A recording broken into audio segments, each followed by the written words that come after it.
ఇక్కడ విజయసాయిరెడ్డి పాత్ర కూడా కొంచెం ప్రశ్నార్థకం అవుతుంది. ఎందుకంటే ప్రభుత్వం చెప్పే దీంట్లోనేమో ఛార్జ్షీట్లో రాయటం అది తప్ప వాళ్ళు విజయసాయిరెడ్డి మీద స్ట్రెస్ ఇవ్వట్లేదు.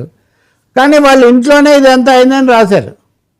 విజయసాయిరెడ్డి ఇంట్లోనే జరిగిందని. ఇందాక నేను చెప్పిన ఆపరేటర్ను కూడా విజయసాయిరెడ్డి ఆదేశాల మేరకు లేదా సూచన మేరకు తీసుకున్నారు అని కూడా ఈ రిపోర్ట్లో రాశారు. కాబట్టి విజయసాయిరెడ్డి అప్రూవర్ లాగా మారిపోయారు కాబట్టి ఇంకా ఆయన్ను ఏమి చేయరు అన్నదేం లేదు. విజయసాయిరెడ్డిని కూడా ఇందులో ఒక నిందితుల్లో ఈ భాగస్వాములు ఒకరిగా చూపిస్తున్నారు. కానీ జగన్మోహన్ రెడ్డిని అక్కడ చూపించట్లేదు. జగన్మోహన్ రెడ్డి పథకం పండారు, ఆ రోజు చర్చించారు అన్న దాంట్లో అక్కడ ఆ పేరు లేదు.